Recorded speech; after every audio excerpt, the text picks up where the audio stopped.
Welcome to Mamahood After Trauma, where healing and mamahood intersect. I'm Emily, your host. Join us as we discover practical strategies to nurture ourselves with kindness and understanding. Stay tuned for insights and inspiration to support you on your path of healing and growth. Let's dive in together. This is Mamahood After Trauma. Hello, friends, and welcome to this episode of the Mamahood After Trauma podcast. I am delighted that you have taken some time out of your busy mama schedule to tune in and listen to this episode. Today, I am thrilled to be joined by Laura. Welcome. Thank you very much. Well, let's dive in. Laura, how did you get started in working in this area of trauma recovery? I don't know if I would say necessarily work in it as much as I live it. So, That's fair. That's fair. Yeah. I mean, I feel like so many of us kind of get to that spot where there's been something in our past and something that just, keeps coming up, keeps coming up. And I'm a certified life coach. I coach, women all day long. It's one of my most favorite things to do. I really work with moms and helping them get out of their funk. And so often, sometimes that funk comes from trauma. Mm-hmm. Oftentimes, I think that's where the conversation comes up. Mm-hmm. It's because I've also lived that experience that I notice it when it does come up. That makes sense. Yeah. So do you mind sharing a little bit of your story and how you came to become a life coach? Yeah, I'm happy to.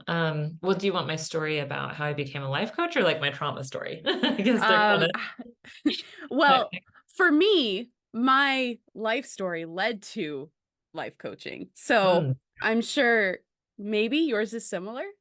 Oh, yeah. That's a really good point. I guess I've never thought about it in that way because I separate like my trauma in my mind. It was when I was a child. And I feel like by the time I became an adult, I had quote unquote healed it. So it was like separate from me. It was like this thing that happened and now I'm me. But I think for me, like becoming a life coach, and it probably was a very traumatic experience to my body. It was just different than my childhood trauma, and that was postpartum depression. Mm-hmm. I believe I had that with my first, and I didn't know what it was. And then by the time I had my second, it got exponentially worse. Mm-hmm. And it wasn't until I really stepped back and I was able to see, okay, there's some things that really need to be healed inside of me. What is going on? So that was kind of my first introduction to therapy. And after that, I had graduated therapy. I was on the outside looking great, but like I knew there was still more that I was wanting to do, and I kept looking to go back to school at that point and get my master's in something. And I just kept telling my husband, like, there's something that I want to do, but I don't want, it's like I want to be a therapist, but I'm not quite like, I want to work with people that are healthy. I don't want to diagnose. I want to help them with their goals. And that's when I found that there was a whole interest in a whole industry called life coaching. Like I had Mm-hmm. no idea. And this was many years ago. And so that's kind of how I became a life coach. I became certified instead of going back and, doing a master's. And I love it. It's something that I love, that I love being able to be home with my children. I love being able to, help women all around the world get out of their funks and live on purpose. Yeah. So often when we're healing, when we're going into transitioning from ourselves, full grown women with our own life and whatnot, and we are transitioning into mamahood, and now we've got this tiny human staring back at us, waiting for us to, help them survive. um, we face uh, a lot of stuff that comes up I refer to mine as like the trauma freight train. It side railed me after my daughter was born.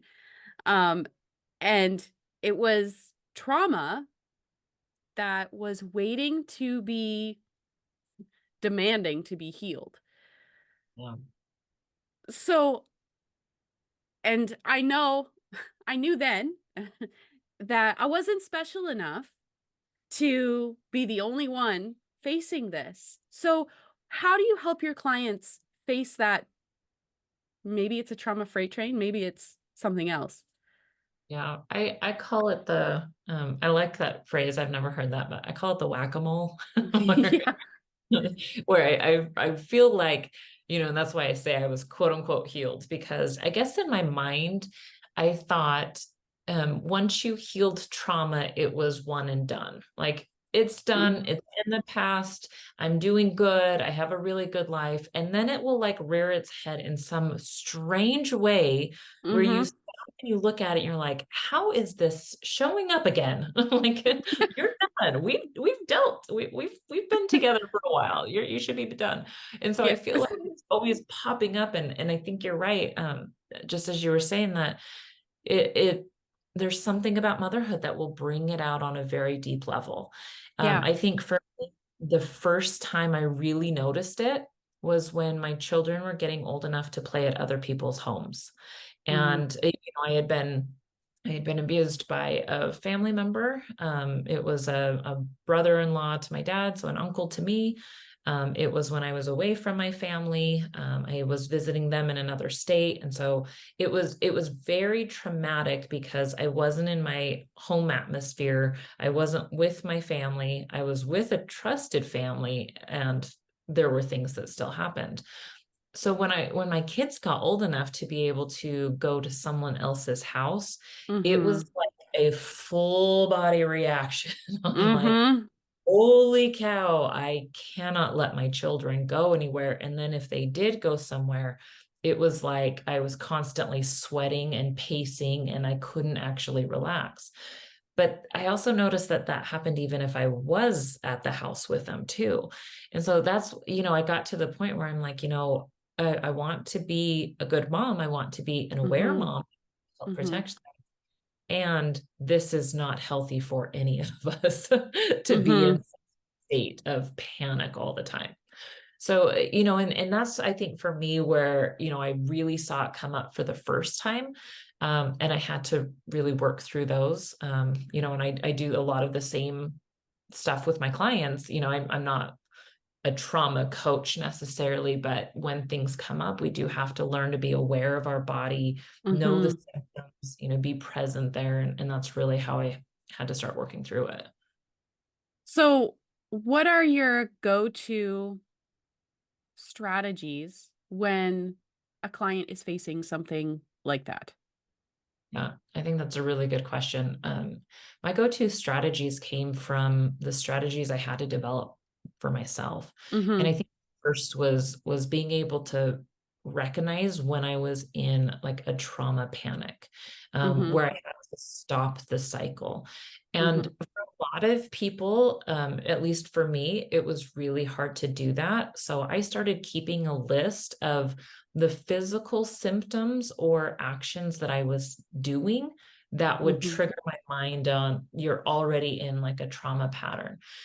So like an example for me is like my heart starts to race a little bit more.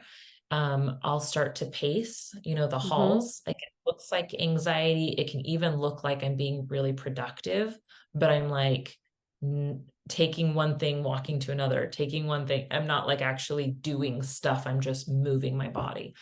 I think the other one that really I know when I'm in like one of those trauma patterns is I'll start having a lot of physical pain. They call it the Mm-hmm. psychosomatic, where my muscles get very tense and I don't know why.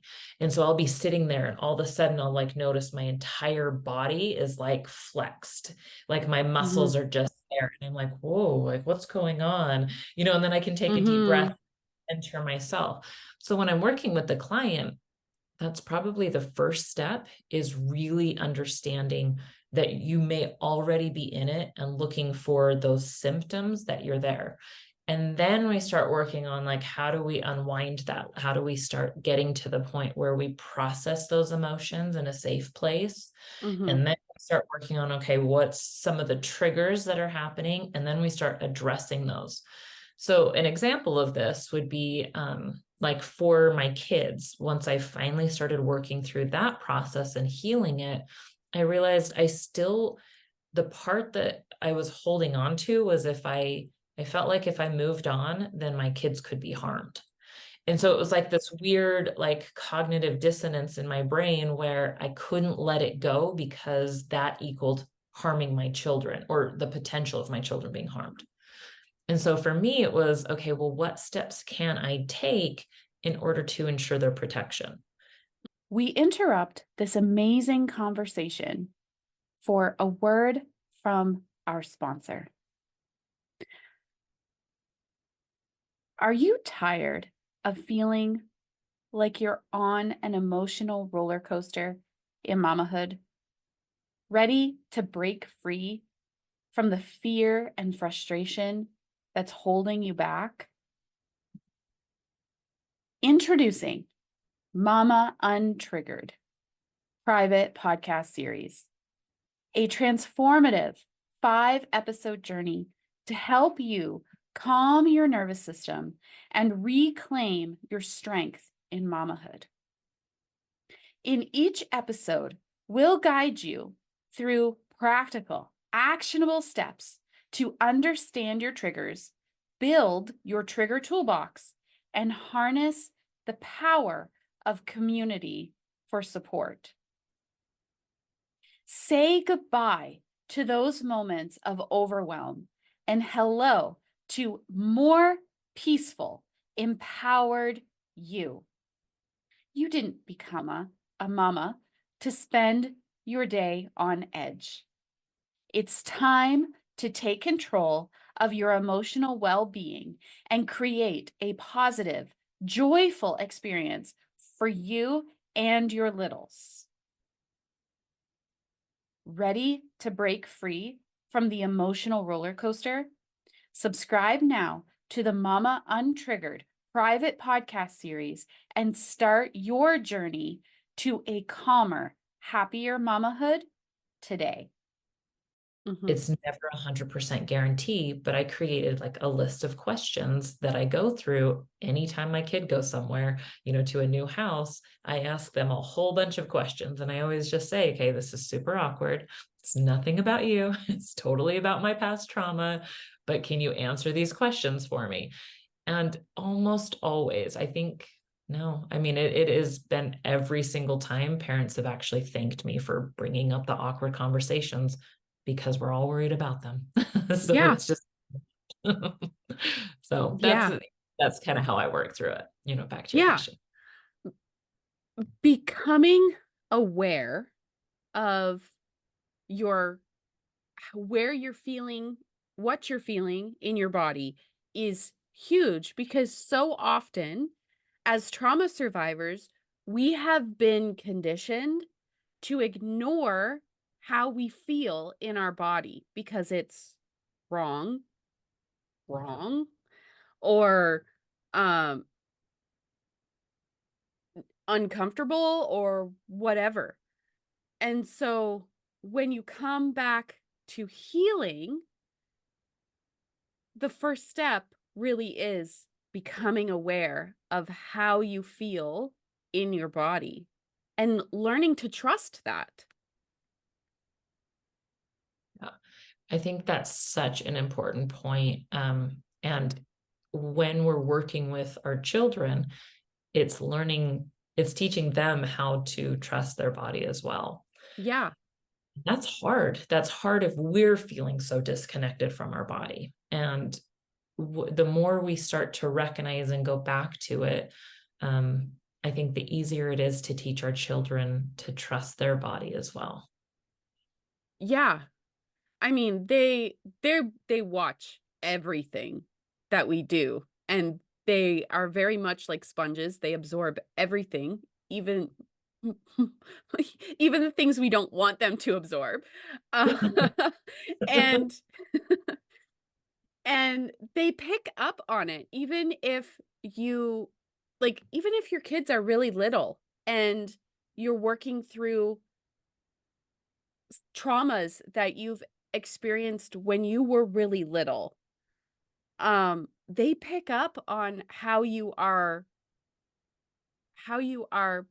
handling those traumas and healing, and it's amazing. They may not follow suit immediately, but eventually they will. They'll adopt how you are behaving. Hey, I've got an experience just recently around that. My son was building a pillow fort. He's 6 years old, and all of these, he had all of these pillows and everything. And he's just been, more emotional lately. I think he's just, going through some developmental changes. And so Mhm. as he's building this pillow fort, his 15-month-old baby brother came over and knocked it over. And it was Oh. oh, big emotions, big Mm. emotions. And Mm. it was very disconnected. I'm like, okay, we can just, build it back up. But I could see there was big emotions coming. And so I Mhm. sat down with him, and he burrowed under like the pillow fort that had fallen. And I was like, it seems like you're having a lot of big emotions. He's like, yes, I get really shy when I have these big emotions. I just need to hide my face. And I was like, you know what? I feel that too. I'm like, have you ever seen mom go somewhere else when she needs to cry? He's like, yeah. I'm like, where do I go when I feel like I need to cry and to process my big emotions? He's like, you go in your closet. And I was like, yeah, I do. And I was like, sometimes we just need Mhm. space to feel our big emotions. And so it was really cute to see that like he couldn't figure out why he just wanted to like hide away. But then as we talked about it, we're like, yeah, we need space. We need a safe Mhm. place for ourselves to go to process those big emotions. And our kids will see and Mhm. be able to mimic that in a healthy way if we're doing it in a healthy way. Yeah, they'll also mimic you if you do it in an unhealthy way. Yes. Been there, done that too. Yep. Been there, done that too. Yep, yep. Um, so what word of advice could you offer to a listener who is um just starting on this journey? I think the biggest thing, well, two things come to mind. I think the first is that there's no timeline. Yeah. I anticipated like, okay, I'm an adult. That was when I was a child. I'm done. And Mm. the past. And I was very almost abrupt with myself on like, you this be done with this, move on. And because I think sometimes that's the culture that we live in. Mhm. Um, like forgive and forget, move on. But I couldn't, and I couldn't understand Mhm. why. And it wasn't until someone said, like, this is like you can be angry as long as you want to be angry. Like Mhm. that's up to you. And it was so fascinating because as soon as I decided there's no timeline, I can be angry as long as I want to, all of a sudden it was like this pressure like released. It was Mm. like as soon as I removed the timeline, then I moved through the timeline quicker. But you Mm. like a hidden agenda for yourself and be like, okay, I'm moving on. And Yeah. you're not really. But like I Yeah. had to fully release the timeline. So I think that's probably the first thing is being able to just release the timeline and be 150% loving and patient with yourself on wherever you're at in the journey. And then Mhm. I think the second thing, as far as advice, it would be to plan on it coming up again in Mm. different, going back to the whack-a-mole or the trauma freight train, it will show up again and again. And you'll think, okay, well, like this can't be it again. And it is. But that's Yeah. okay. It's just like your body has stored it. And the way I describe it to my clients is like when you're renovating a house, you might go in and do one room, but then you walk into a different room and you haven't renovated that house yet or that room yet. So then you have to take your tools and you move over and then you start renovating this room. Well, I kind of think brains are that same way, where you work on something, you heal that, but then some other aspect of your life, it'll pop up again where you just have to take the tools and go renovate that room. And so I mentioned like with the kids, when I started having kids, that's when it popped up. Again, recently it popped up the two times, I guess, when I was traveling. I have Mm-hmm. very, very high anxiety when I travel. Not sleeping, irritable, like this is a super embarrassing story. Like I literally pooped my pants before a Oh. flight. Okay, I'm sharing that with all of you to know that like the like severe anxiety like starts to happen. And it was like so mortifying. And it was after that I was like, okay, there is something really happening in my body. It is time Mm-hmm. to address it. And sure enough, it was my trauma because I was Mm-hmm. traveling away from my family. It happened. So every time I traveled, my body's like, this is unsafe. Get Mm-hmm. out. It would like have Mm-hmm. all these symptoms. But then the other thing that just recently showed up, I was learning how to ski and I had an accident where I'm going to have to go in and have surgery and have my ACL repaired and all of that. But as I'm laying on the mountain waiting for them to come and like get me off, I was with my instructor for my class, and I was more concerned about how he felt than how I felt. And that's when I finally was like, oh, that's fawning. That's a Yeah. trauma response. I'm like, gosh dang it, here it is again. So I think that's, the other word of advice is it will show up again. And Yeah. that's okay. It doesn't mean anything's gone wrong. It doesn't mean you haven't healed. You've just walked into a different area and it's popped up again like whack-a-mole, and you just address it and move on. Yeah. I really think that the way that your body responds and it having a goal of surviving, that's your body's main priority is to survive. The way your body stores uh, a traumatic event, and as you're healing it, it allows you to heal a little bit at a time so that it can still survive. I love that. Yeah. Because if you bring all of those emotions, all of that trauma out all at once, your body doesn't know if it's going to survive. Yeah. It's so true. And I love that you bring that up because you'll feel it. Yeah. Yeah, you It's you real. feel it. It's Yeah. deep. It Yes, runs it is. deep. Yeah. Thank you so much for joining me today, Laura. Where can our listeners connect with you further if they wish to do so? Yeah. So I've got a podcast. It's called Mom on Purpose. That's where we talk about how to get out of your funk and live life on purpose, get your to-do lists done, manage your home better, play with your kids more. And you can find me just on any podcasting platform on Mom on Purpose. You can also find me on my website, laurajohnsoncoaching.com. And Laura is spelled Lara. Awesome. Thank you again so much. It was a pleasure speaking with you. Thank you so much for taking time out of your day to tune in to this episode of the Mamahood After Trauma podcast. If you would like more of the Mamahood After Trauma community, make sure to look in the description of this episode for the link to become a Mamahood After Trauma Inner Circle member. Until next time, Mama, keep